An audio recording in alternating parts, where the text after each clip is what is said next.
তারেক জিয়া বাংলাদেশে এসেই বললেন যে মেট্রো, রেল, ফুট ওভারব্রিজ, আরও কি এলিভেটেড এক্সপ্রেসওয়ে, এগুলোর দরকার নাই। এবং শেখ হাসিনার পদ্মা সেতু নির্মাণ এবং তার ফলাফল, আমি সত্যিকার অর্থে যখন দৌলতদিয়ায় যে বাস দুর্ঘটনাটি দেখলাম, নদীতে পড়ে গেল এবং ৪৫ জনের মতো মৃত্যু, তখন আমার ছোটবেলার কথা মনে পড়েছে যে বাড়ি গোপালগঞ্জ, বরিশালে হওয়ায় যাতায়াত করতে গিয়ে ওই পদ্মার উপর দিয়ে, এবং ওই মাওয়া, আরিচা, এগুলো কি কত কঠিন, কত জটিল, কতবার মনে হয়েছে ডুবে যাবে, উল্টে যাবে। সেই জায়গা থেকে শেখ হাসিনা আমাদের মুক্তি দিয়েছিলেন পদ্মা সেতু নির্মাণের মাধ্যমে। এবং এরকম স্থাপনা অন্য কেউ সাহস, মানে বানানো তো দূরের কথা, এরকম উদ্যোগ নেবেন কিনা সেটা একটু বড় প্রশ্ন। এখন যেটা বলা হচ্ছে যে টিকা, হাম, পোলিও, এই টিকার ক্ষেত্রেও দোষারোপ করা শেখ হাসিনা সরকারকে, এবং বিএনপির ব্যর্থতা, ইউনূসের ব্যর্থতা নিয়ে আপনি কি বলবেন? আসাদ, আমি আপনাকে একটা কথা বলি, সেটা হচ্ছে যে আমরা তো একটা পলিটিক্যাল এন্টিটি, বিএনপি একটা পলিটিক্যাল এন্টিটি। এটা খুবই ধরেন সহজাত একটা প্রবৃত্তি যে আমার রাজনৈতিক প্রতিপক্ষ আমার বিভিন্ন পলিসিকে সমালোচনা করবে। আমি না এইটা মানতে রাজি আছি, এবং এটা হওয়া উচিত। এটা একটা সুস্থ বিতর্কের জন্য, আরো বেটার করার জন্য, পারফরমেন্সের জন্য সমালোচনার দরকার আছে। কিন্তু সমালোচনার জায়গাতে যখন আপনি দুটো শব্দ যদি লাগাতে পারেন, অহেতুক সমালোচনা এবং মিথ্যে সমালোচনা, তখন জিনিসটা হয় কি, the culture of transferring responsibility বা কালচার অফ ডিনায়াল, এই যে দুটো ঘটনা, দুটো কনসেপ্ট, এইটা না খুবই ভয়াবহ। আপনি ধরেন এতগুলো শিশু মারা গেল, এই শিশু মারা যাওয়ার ক্ষেত্রে কেউ কিন্তু বিএনপির দিকে আঙ্গুল তুলছে না, বিকজ বিএনপি ক্ষমতায় ছিল না, ক্ষমতার কাছে ছিল না, ফলে তাদেরকে নিয়ে কেউ কোনো প্রশ্নও করছে না। অবধারিতভাবে এটি নিরীক্ষা করবার যথেষ্ট সুযোগ ছিল, যেটা আমরা এখন দেখতে পাচ্ছি ইজিলি, এবং স্বাস্থ্য মন্ত্রণালয়ের ওয়েবসাইট থেকে ডাটা নিয়েই মানুষ বলছে। সেখানে পরিষ্কারভাবে দেখা গেছে যে এমনকি ২০২৪ সালের অগাস্টের পরেও আমার কাছে যেই কার্ডগুলো রয়েছে বাচ্চাদের, সেখানে দেখা গেছে নভেম্বর মাসেও হামের টিকা দেওয়া হয়েছে। কারণ ওই সময়টাতে আমদানি করা ছিল, স্টকে ছিল, এগুলো সবই আওয়ামী লীগের আমলে, এবং সেটা পরবর্তী সময় ওই জঙ্গি বাহিনী এরা এটা করতে পেরেছে। কারণ আমার কাছে যে কার্ডগুলো আছে, সেখানে আমি নভেম্বরে টিকা দেখেছি, আওয়ামী লীগ আমলেও তো দেখেছি, মে মাসে, জানুয়ারি মাসে, এর আগে পরেও দেখেছি। কিন্তু আশ্চর্যজনক ভাবে আপনার ২০২৫ সালে এসে তারা এটা স্টপ করে দেয়, এটা আমদানি করা, এটা নেওয়া এবং এটার প্রয়োগগুলো বন্ধ করে দেয়। এখন দেখার বিষয় হচ্ছে যে এই নূরজাহান বেগম আসলেন কোত্থেকে আসলে। আমি নূরজাহান বেগমের ব্যাপারে কিছু ব্যাপার আমি আপনাকে বলি। নূরজাহান বেগম হচ্ছে গ্রামীণ ব্যাংকে ইউনূসের সাথে অন্যতম একজন পার্টনার, তার অন্য মানে আপনার এই যে গ্রামীণ ব্যাংকের যে পরিচালকদের একজন এই নূরজাহান বেগম। আমি গ্রামীণ ব্যাংকে তো আমার আসলে যখন ধরেন ২০২৩ সালের সেপ্টেম্বর অক্টোবরে বেশ কিছু কাজের জন্য, ওদের দুর্নীতিগুলো ফাইন্ড আউট করার জন্য আমি বেশ কয়েকবার গ্রামীণ অফিসে গেছি। সেই সময়টাতে আমাদের তখন তৎকালীন যে পরিচালক যিনি ছিলেন, ডিরেক্টর ছিলেন সাইফুল মজিদ স্যার, প্রফেসর সাইফুল মজিদ, উনার সাথে আমার কথা বলার সৌভাগ্য হয়েছে। উনি দুর্ভাগ্যজনক, উনি প্রয়াত হয়েছেন, উনি আর নেই পৃথিবীতে, কিছুদিন আগে মারা গেছেন। তো উনার সাথে আমার তখন কথা বলার সুযোগ হওয়ার ফলে গ্রামীণ ব্যাংকের যে বাকি পরিচালকরা আছে, তারাও ওরকম দুটো মিটিং এ এসেছিলেন, যাদের সাথে আমি ইনফর্মালি নানান রকমের আলাপ করেছি। প্রত্যেকটা মানুষ এই নূরজাহানের দিকে একটা বড় ধরনের প্রশ্ন তুলেছে। যেই মানুষটার ধরেন কোনো ধরনের এক্সপার্টিজ নাই, কোনো ধরনের কিচ্ছু নাই, তাকে ইউনূস এই ডিরেক্টরের পদ থেকে শুরু করে সব জায়গাতে ফ্যাসিলিটেট করেছে।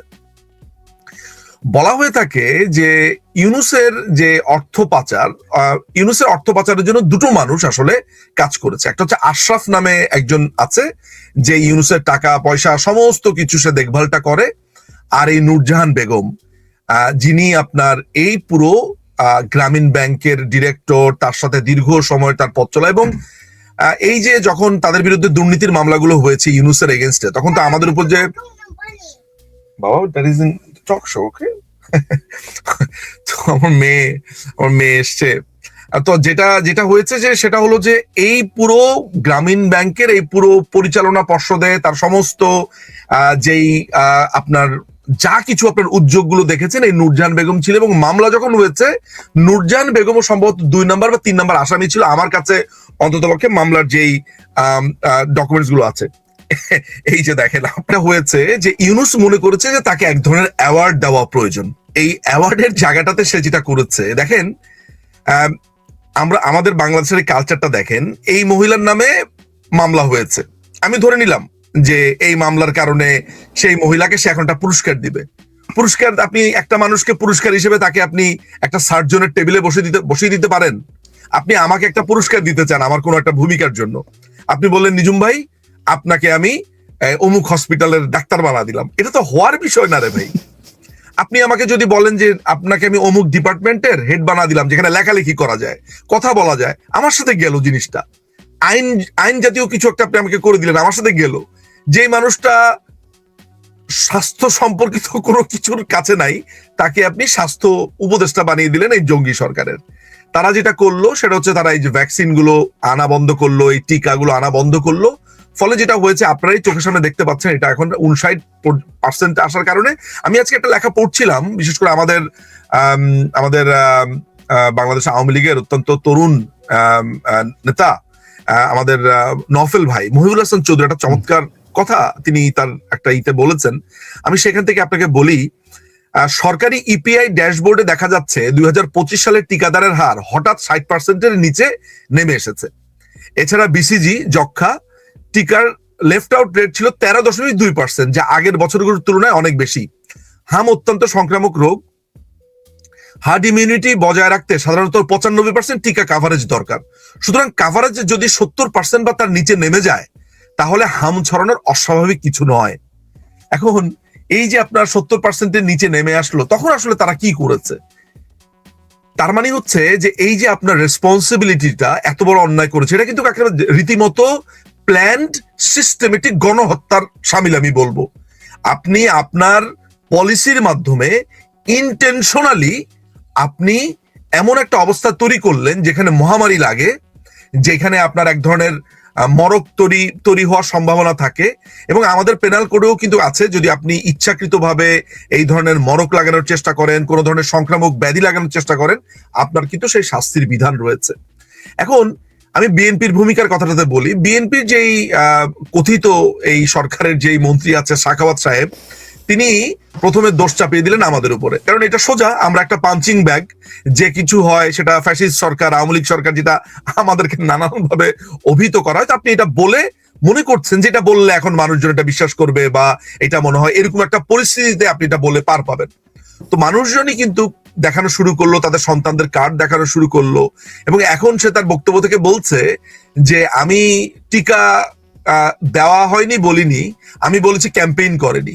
চিন্তা করে দেখেন, বাংলাদেশে সেই যে এই যে টিকাদানের ক্যাম্পেইন, আমি সেই আমার ছোটবেলাতে আমি দেখেছি, 80-র দশকে আমরা দেখেছি আপনার শিশুকে টিকা দিন, এই সেই হাবিজাবি, এটা সারা বছর সবসময় জারি ছিল। এই 2026-এ এসে বাংলাদেশের প্রত্যেকটা মানুষ যখন এই বাচ্চারা জন্মায়, মা বাবারা তাদেরকে ভ্যাকসিন দিতে নিয়ে যায়। আমার সন্তানদেরকেও আমি ঠিক একই, আমার এই ইংল্যান্ডের এই যথা নিয়মে ভ্যাকসিন দিয়েছি, ফ্লু জ্যাব থেকে শুরু করে যা যা প্রয়োজন, এটা একটা সাধারণ মা বাবা এটা করবেন। এবং গ্রামীণ যেই স্বাস্থ্য অবকাঠামোগুলো আছে, বাংলাদেশ আওয়ামী লীগের সময় যে এই স্বাস্থ্য অধিদপ্তর থেকে বিভিন্ন কর্মীরা মাঠ পর্যায়ে গিয়ে এই ক্যাম্পেইন করেছে, বলেছে, বুঝিয়েছে, এবং আপনারা রেশিও দেখলেই বুঝবেন এটা 97% ছিল, 95% ছিল। সুতরাং ক্যাম্পেইনের প্রশ্ন এখানে আসে না, আমাদের ব্যর্থতার প্রশ্ন এখানে আসে না। তো এইটা আসলে আমাদের যে কালচার যেটা রয়েছে, অন্য কোনো সভ্য দেশ হলে একে এখন আইনের কাঠগড়াতে দাঁড় করানো হতো, এই ইউনূসকে, নূরজাহানকে, যেটা আমাদের দেশে এটা আপনি অলিক কল্পনা বলতে পারেন। এবং এখন যে এই সাখাওয়াত, সে পদত্যাগ করতো আসলে তার এই ধরনের বক্তব্যের জন্য, যেটা আমাদের তো আসলে ওই কালচারটাও নেই, ওই সভ্যতা ভব্যতাও নেই। এই হলো গিয়ে ব্যাপার। তবে একটা আশার ব্যাপার হচ্ছে যে সোশ্যাল মিডিয়াতে মানুষজন খুবই কুইকলি এটা রেসপন্স করেছে, এবং মানুষজন দেখিয়ে দিয়েছে যে আপনারা কথায় কথায় আওয়ামী লীগের দোষ দিচ্ছেন, আপনাদের যে কোনো দোষ ঢাকার জন্য আপনারা একটা কার্টেন পেয়েছেন, যেই কার্টেনের যে আলখেল্লার ছায়াতলে আপনারা বারবার নিজেদেরকে লুকাতে চাচ্ছেন, ব্যর্থতা লুকাতে চাচ্ছেন। এই হলো ঘটনা। জি, যোগ্যতার প্রশ্ন তুলেছিলেন, আসলে আমার তাদের দেখে করুণা হয় যে আমি বিজ্ঞানের ছাত্র, মানে ইঞ্জিনিয়ারিং পড়েছি হিসেবে বায়োলজির ধারে কাজ দিয়েও যাই নাই, তবে তারপরে যদি আমাকে এই পদ দেওয়া হইতো তাহলে আমি বলতাম যে শেখ হাসিনা আসলে এই 17 বছরে একটা টিকা মিস করেছে, এটা তার দায় রয়েছে যে জম্বিদের টিকা দেওয়া হয়নি। যদি জম্বিদের টিকা দেওয়া হইতো তাহলে আমরা জুলাই আন্দোলনে এই অবস্থা দেখতাম না, যেভাবে হি করে আসছে। এই বদমাইশদের এবং যারা মিথ্যা কথা বলে এরকম যদি কোনো টিকা থাকতো আর কি, এগুলো ঠিক করার, তাহলে নেত্রী সেগুলো মনে হয় আমদানি করে এদেরকে দিয়ে দিত আর কি।